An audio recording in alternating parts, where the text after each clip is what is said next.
ठीक है, तो ये समझ में आ गया बेटा, आर बदलेगा तो साथ में क्या होगा, फाइव भी तो आर केस में बदल जाएगा, ठीक है ना। और इसलिए आर तो पी जब कैलकुलेट, क्योंकि इस आर पी में आर और पी नहीं है, साथ में क्या बेटा, एंगल का भी रोल है। तो जब आप एंगल को देखेंगे ना, तो यू विल फाउंड कि एल की वैल्यू क्या आएगी, सेम आएगी बेटा आर केस में, ठीक है। तो ये एक अच्छी, ये क्वेश्चन एक्चुअली मैंने नोट्स में लिखा हुआ है, बाकी सॉल्यूशन नहीं किया हुआ था, तो सॉल्यूशन आप खुद करेंगे, इसको देखिए, ठीक है। नाउ हमने एक क्वांटिटी पढ़ी थी, मोमेंट ऑफ इनर्शिया, और मैंने कहा था भाई सारी अगर बंद कर दो एक बार इसको, क्या कर दो बेटा, चैट डिसेबल कर दो सर। चैट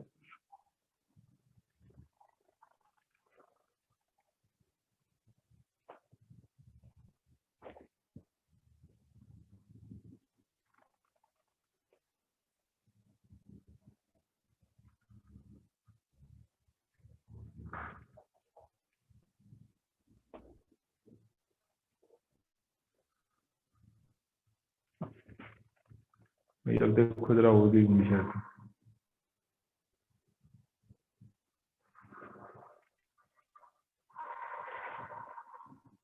नाउ सी, अब हमने पिछली बार जो था टॉर्क और मोमेंट ऑफ इनर्शिया का एक रिलेशन फाइंड आउट किया था बेटा, and it was tau equal to I alpha निकाला था हमने, ठीक है। अब आज हम जो निकालने जा रहे हैं बेटा, इट इज एंगुलर मोमेंटम और मोमेंट ऑफ इनर्शिया का रिलेशन फाइंड आउट करना है। We have to find out relation between angular momentum and moment of inertia के बीच का हमें रिलेशन फाइंड आउट करना है, ठीक है।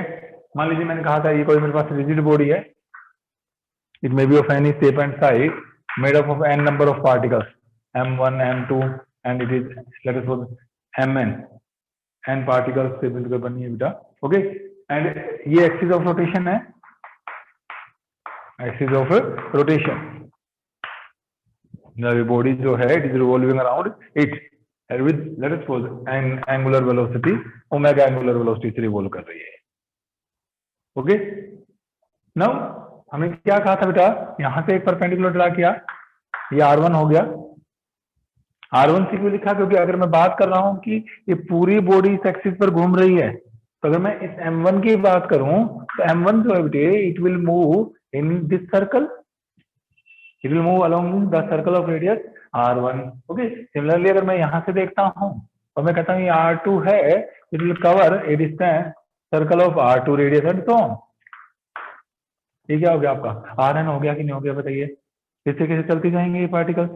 And we have already discuss that in case of rotational motion the angular quantities like angular velocity, angular displacement, it may be angular acceleration, these will be same for all the particles, but linear components will be different. जैसे वैसे ना omega में बात करूं तो हर एक का omega same होगा, क्योंकि ओमेगा होता है 2π/t, तो पूरी बॉडी बेटा एक साथ राउंड पूरा करेगी, क्योंकि रिजिड बॉडी है, तो हर एक पार्टिकल के लिए टाइम पीरियड सेम होगा, टाइम पीरियड सेम होगा तो ओमेगा की वैल्यू भी क्या होगी, सेम होगी। लेकिन अगर मैं वी की बात करता हूँ, जैसे मान लीजिए फर्स्ट कोई भी वी है, वी तो क्या होता है, आर ओमेगा होता है, तो अगर मैं फर्स्ट पार्टिकल की बात करूं तो आर अलग है, सेकंड के लिए आर अलग है, एनथ के लिए आर क्या हो गया बेटा, अलग हो गया, जबकि ओमेगा सबका सेम है। तो अगर आर डिफरेंट है तो स्पीड की वैल्यू भी क्या होगी, डिफरेंट पार्टिकल्स के लिए डिफरेंट डिफरेंट हो जाएगी हमारे पास। तो इसलिए क्या हो जाएगा, देखो बेटा वी इक्वल टू हम क्या करें, आर ओमेगा होता है, तो ठीक है। तो फर्स्ट पार्टिकल की बात करूं मैं तो उसका V1 हो गया R1 omega, V1 is R1 omega, clear ये वाली बात, ठीक है। तो इसका linear momentum mass into velocity, first particle के लिए लिख रहे हैं हम m1 v1, it comes out to be m1 r1 omega, और फर्स्ट पार्टिकल का एंगुलर मोमेंटम है linear momentum into perpendicular distance, तो ये क्या आ जाएगा बेटा, दिस इज m1, और परपेंडिकुलर डिस्टेंस का काम कौन कर रहा है, r1 ही तो कर रहा है भाई, एक पार्टिकल सर्कल में घूम रहा है तो वेलोसिटी तो अलोंग द टेंजेंट हो गई, तो उसके इसमें रेडियस जो होती है, रेडियस और टेंजेंट परपेंडिकुलर होते हैं, तो ये किसका काम करेगा बेटा, ये आ गया r1 ओमेगा इंटू r1, तो फर्स्ट पार्टिकल का एंगुलर मोमेंटम हो गया m1 r1 square omega, similarly second का आप निकालेंगे m2 r2 square omega and nth का निकालेंगे mn rn स्क्वायर ओमेगा। अब क्या है, सारे पार्टिकल एक ही सेंस में घूम रहे हैं, सबकी डायरेक्शन अगर मैं देखूंगा बेटा, उसमें मैं बता रहा था एक्सियल वेक्टर है, सेम डायरेक्शन में जाएगा कि नहीं जाएगा, L1 भी इधर ही होगा, L2 भी इधर ही होगा, L3 भी इधर ही होगा, सारे के सारे सेम है, तो पूरी बॉडी का एंगुलर मोमेंटम, क्योंकि वेक्टर क्वांटिटी है तो ये बताना तो जरूरी है कि हम क्यों ऐड कर रहे हैं। जब तक आप डायरेक्शन नहीं बताएंगे आप सिंपल तो कह नहीं सकते कि आप डायरेक्टली ऐड कर रहे हैं। It will be like L1 plus L2 and so on Ln, तो इट विल बी L क्या आ जाएगा आपके पास बेटा, इन सबको ऐड करें तो m1 r1 का स्क्वायर, देखो ओमेगा कॉमन है, m2 r2 का square and plus mn rn का स्क्वायर इनटू ओमेगा। देखिए क्या बन गई आपके पास, मोमेंट ऑफ इनर्शिया आ गई कि नहीं आ गई, ये क्या आ गया बेटा, this is L is equal to I omega, L is equal to I omega angular momentum. Very simple definition, simple derivation, but मैंने कहा था यूजफुल है इक्वल टू आई अल्फा भी और L is equal to I omega. हमने कहा कि अगर वो रिजिड बॉडी के केस में जो एंगुलर पैरामीटर्स हैं वो सेम होंगे और जो लीनियर पैरामीटर्स हैं वो डिफरेंट होंगे, क्योंकि V is equal to r omega, r का रोल है। ओके, तो फर्स्ट पार्टिकल के लिए लिखा मैंने r1 ओमेगा, तो उसका मोमेंटम हो गया m1 v1, that is m1 r1 omega. Second perpendicular distance ये r भी कर रही है यहाँ पर, it becomes m1 r1 square omega, similarly second third fourth nth के लिए लिख लिया। then we found all the particles are moving in same sense, तो सबका एंगुलर मोमेंटम जो होगा it will be in same direction. Net angular momentum क्या आ गया, L1 plus L2 plus Ln आ गया बेटा, हमने ऐड कर दिया L, तो इसमें से ओमेगा कॉमन हो गया बेटा, तो ये आ गया L is equal to I omega आ गया। ठीक है, इसे आप वैसे भी देख सकते हो, इसे अगर मैं इस डेफिनेशन की बात करूं यहाँ से एक बार, अगर मान लीजिए L is equal to I omega है बेटा, इफ ओमेगा यूनिटी हो जाए तो it implies L is equal to I, means if a body is moving या rotating with unit angular velocity around the axis of rotation, तो जो उसका moment of inertia होगा वही उसका एंगुलर मोमेंटम भी होगा उस वक्त। Angular momentum of the body is equal to moment of inertia of the body when body is rotating with unit angular velocity around the axis of rotation. ठीक है, ऐसे ही L is equal to I omega, ये देखो बेटा, इसको मैं differentiation कर दूं with respect to time, dl by dt I d omega by dt, I d omega by dt is alpha and I alpha is torque। यहां से भी वही रिलेशन आ गया जब हमने लास्ट लेक्चर में निकाला था, tau is equal to dl by dt। Newton second law का काउंटर पार्ट, सेकंड लॉ आपका क्या कहता है बेटा, कि आपका जो फोर्स होता है it is dp by dt, F is equal to dp by dt।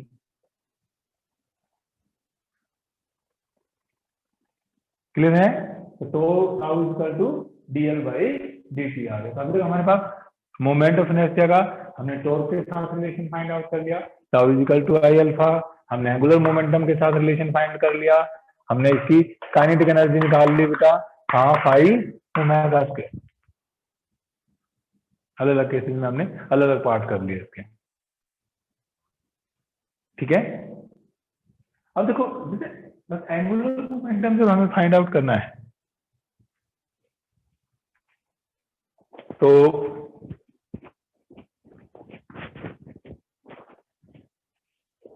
जैसे मान लीजिए मेरा क्वेश्चन है कि एक प्रोजेक्टाइल है, ठीक है बेटे, we have a projectile of mass m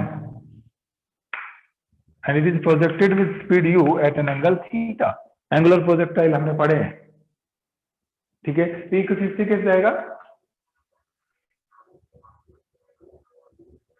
तो आपसे पूछा जाता है, मान लीजिए इसका हाईएस्ट पॉइंट है ए, तो we have to find out angular momentum at A with respect to origin.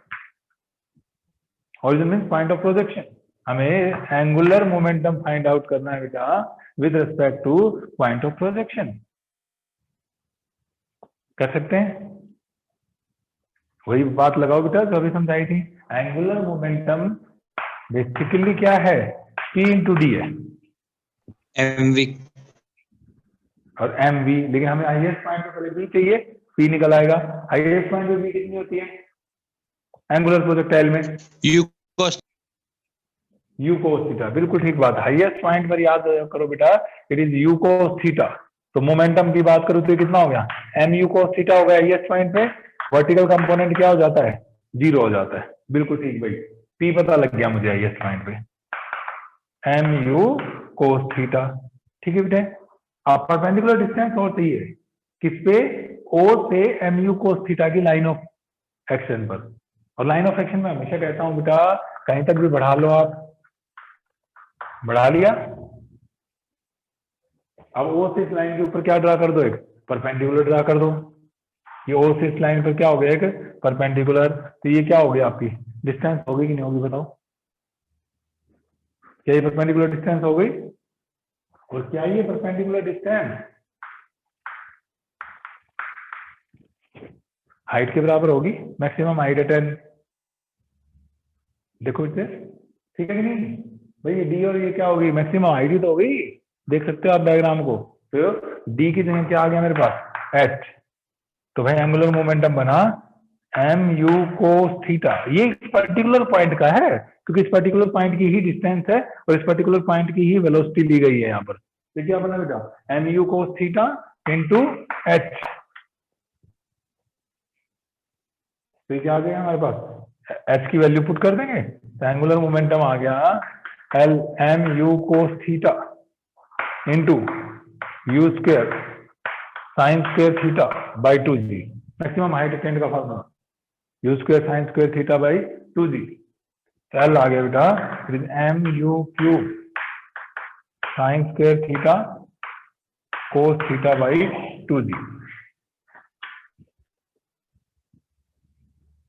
इससे किसे हम एंगुलर मोमेंटम फाइंड आउट कर सकते हैं.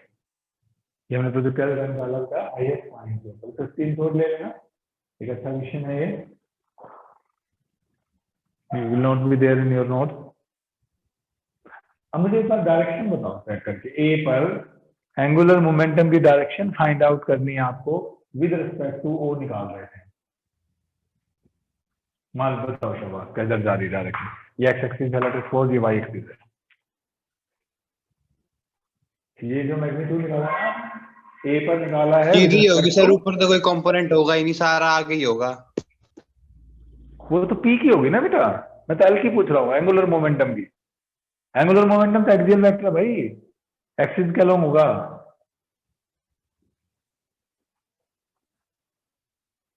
देखो मैग्नीट्यूड निकालना हो तो परफरेंस दो किसको? पी इंटू डी को. लेकिन डायरेक्शन के लिए तो अभी लिखा था बेटा पिछले क्वेश्चन में भी, हमेशा इसकी हेल्प लेंगे. Amit Kumar r cross p की लेंगे. जिस पॉइंट पर भी आपको निकालना वहां पी की डायरेक्शन देखो और वहां आर भी बनाकर देखो और फिर आर से पी की तरफ घुमाओ उंगलियों को. अब करो शाबाश. एक पे पहले पी आर बनाओ ओ को इसे मिला दो. अंदर की तरफ होगी सर. अंदर की तरफ होगी. क्या कहेंगे अगर इस टाइम से बोलो तो? मैं समझ गया अंदर की तरफ. ठीक है. वैसे एक्स वाई की तरफ से बोलेंगे तो क्या बोलेंगे फिर उसको? ये एक्स ये वाई. तो बाहर की तरफ कौन सी डायरेक्शन? Positive Z. तो अंदर की तरफ क्या हो जाएगी बेटा? Negative Z. अंदर की तरफ कैसे होगी एक बार बाकी लोग भी देख लें भाई. समझे बेटा? फिर सुन लो क्योंकि मैं अब किसी और पॉइंट पे पूछ सकता हूँ फिर आपसे. ठीक है. ये पॉइंट ए है, इसको यहां मिला दो बेटा.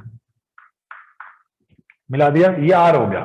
नो डाउट ये आर हो गया. लेकिन अगर मैं बात करता हूँ आर और पी के बीच के एंगल की तो ये तो होगा नहीं. उसके लिए हमेशा बता रखा मैंने क्या करना पड़ेगा आपको? इसको आगे बढ़ाना पड़ेगा बेटा. ये आर हो गया और पी तो ये लिखा हुआ है आपने.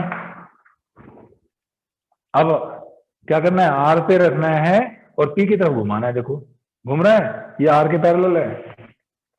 बेटा ये आर आगे बढ़ाया और पी की तरफ. Thumb is going inward. Thumb is going inward. तो डायरेक्शन क्या आएगी? Along negative Z axis.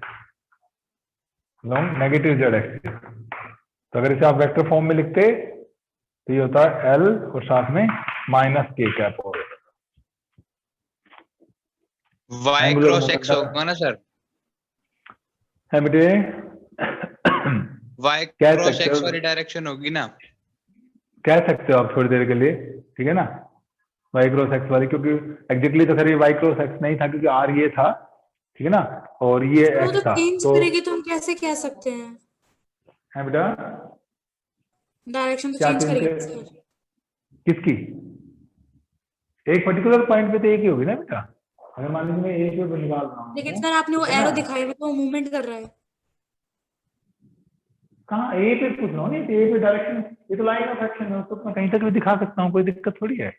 ए पॉइंट पर तो यही वेलोसिटी होगी ना, M U cos theta momentum आ जाएगा इसका इस तरफ, अगले पॉइंट पे फिर चेंज हो जाएगा। वैसे आप किसी भी पॉइंट पे निकाल कर देखें, देखना डायरेक्शन तो बड़ी मजेदार बात है, सेम आ रही है। चेक करते हैं एक बार, चलो यहाँ पर आ जाते हैं कोई पॉइंट, ठीक है, मैं बी पॉइंट लिख रहा हूँ उसको थोड़ी देर के लिए। वेलोसिटी तो अलग टेंजेंट आएगी नेट, ये आ जाएगी ना, यहाँ पे वेलोसिटी एक कंपोनेंट इधर हो जाएगा, एक कंपोनेंट इधर हो जाएगा। मैं एग्जैक्टली वेलोसिटी निकालने के मूड में नहीं हूँ फिलहाल, सिर्फ डायरेक्शन चेक कर रहा हूँ। बी इधर हो गया तो मोमेंटम भी इधर ही हो गया। अब देखो इसका, ये आर हुआ बेटा, पर ये डायरेक्शन तो नहीं है ना इनके बीच का एंगल, इस आर को आगे बढ़ाना पड़ेगा, ये आर हो गया।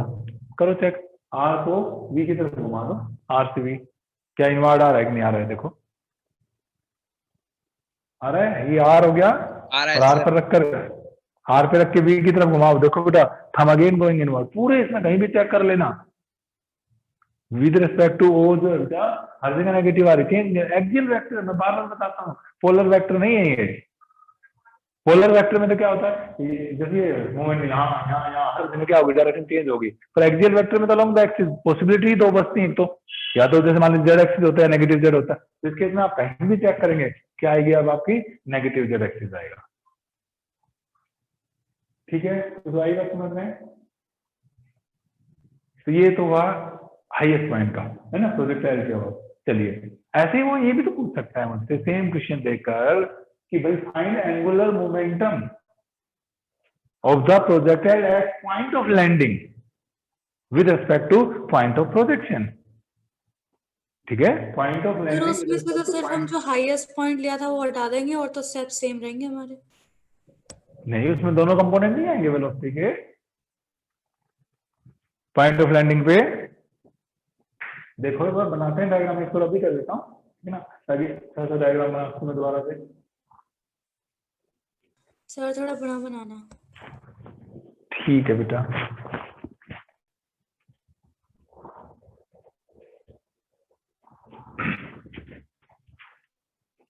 ये है हमारे पास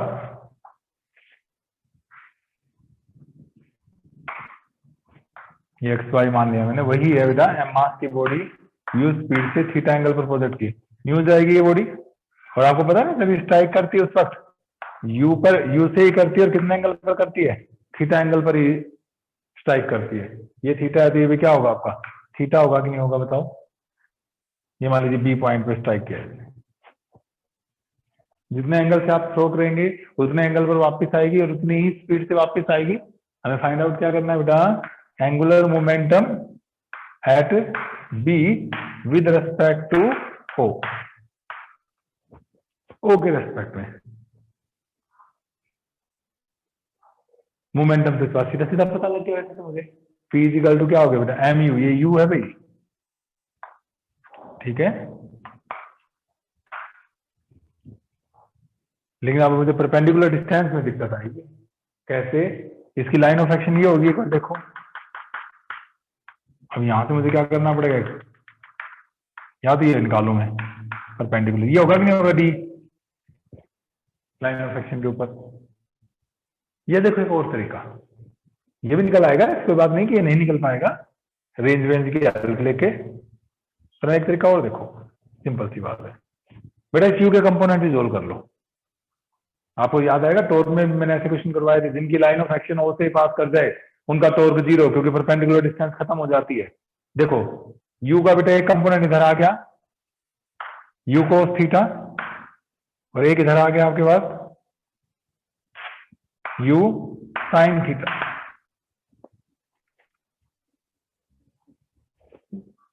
इज ओके। यानी एक मोमेंटम का कंपोनेंट इधर हो गया mu cos थीटा और एक mu sin theta. Please check mu cos theta की वजह से एंगुलर मोमेंटम कितना देंगे वो के रेस्पेक्ट में कितना होगा, जल्दी से जवाब दो सोच के। करना क्या होता है, उसकी लाइन ऑफ एक्शन को आगे पीछे बढ़ाओ और O से उस पर परपेंडिकुलर ड्रा कर दो। अब mu cos थीटा को देखो,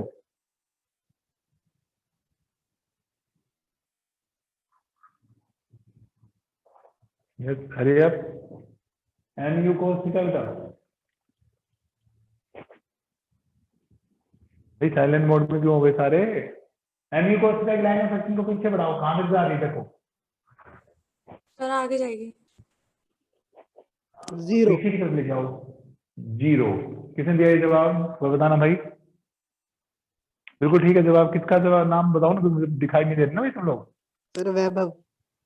वैभव, यस वैभव सर, ठीक है बेटा। क्यों जीरो, सर ठीक है mu जवाब, cos ठीक है थीटा, बेटा। mu cos थीटा से अगर परपेंडिकुलर डलेगा ही नहीं mu cos थीटा पे ओरिजिन से, तो mu cos थीटा पर O से परपेंडिकुलर डरेगा ही नहीं, या यूं कहो इसकी लाइन ऑफ एक्शन को पीछे बढ़ा दो।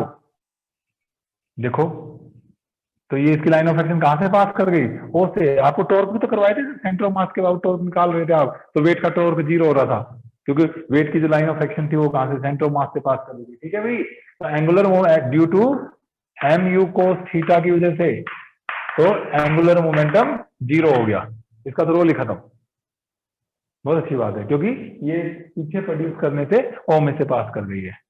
ठीक है, अब जरा देखो भाई mu sin थीटा का कुछ आएगा, इसकी लाइन ऑफ एक्शन कहाँ है देखो, इसकी लाइन ऑफ एक्शन तो ये है, कोई दिक्कत, और आगे पीछे कहीं तक बढ़ा सकते हो मैंने फ्रीडम। अब मैं O से इसके ऊपर परपेंडिकुलर ड्रा कर देता हूँ, कर दिया मैंने परपेंडिकुलर ड्रा। ये परपेंडिकुलर तो जाना पहचाना लग रहा है, यहाँ से यहाँ तक की डिस्टेंस को क्या कहते हो, यहाँ से यहाँ तक की O से B तक की डिस्टेंस को क्या बोलते हो भाई, range, horizontal range. Horizontal range. तो डी क्या, डी जानी पहचानी आप, तो भाई एल आ गया मेरे पास कितना, mu sin थीटा और इंटू डी, और डी की जगह आ गया mu sin थीटा के और इंटू रेंज।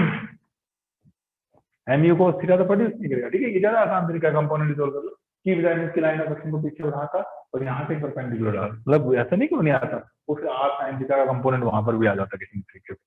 तो r की वैल्यू पुट करता बेटा, mu sin थीटा, और रेंज का याद है किसी को, क्या था फॉर्मूला रेंज का, u square sin 2 theta upon g। u square sin 2 theta upon G. तो ये वही आ गया बेटा, एल जो आ जाएगा उस तरीके का आएगा, it is u cube sin 2 theta into sin theta upon G. ये एंगुलर मोमेंटम आ गया। डायरेक्शन चेक कर सकते हो आप चाहो तो, कि डायरेक्शन क्या होगी इसकी, देखना जरा भाई, बी पॉइंट पर O के रिस्पेक्ट में डायरेक्शन,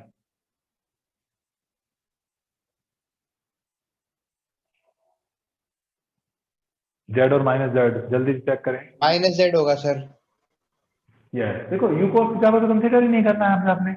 अब क्या हुआ, ये है, अब डायरेक्शन के लिए इस बार तो जो d है वही r का काम भी कर रहा है कि नहीं कर रहा है बताओ, जो d डिस्टेंस है वो r का भी काम कर रहा है मेरे लिए इस पॉइंट पे, तो r, और उसको आगे बढ़ा दूंगा, यानी यूं जा रहा है, मैं यहाँ से अलग से तो r तो आगे चला जाएगा और ये नीचे की तरफ है आपका mu sin थीटा, वही चीज आ रही है बेटा, r क्रॉस p, r पे रखकर इधर घुमा दिया मैंने, r पे रख के इधर घुमा दिया, हम इसको आएंगे इनवर्ड, इनवर्ड जा रहा है तो अभी बताया था इसको वेक्टर फॉर्म में लिखेंगे तो क्या बन जाएगा, ये माइनस k कैप बन जाएगा।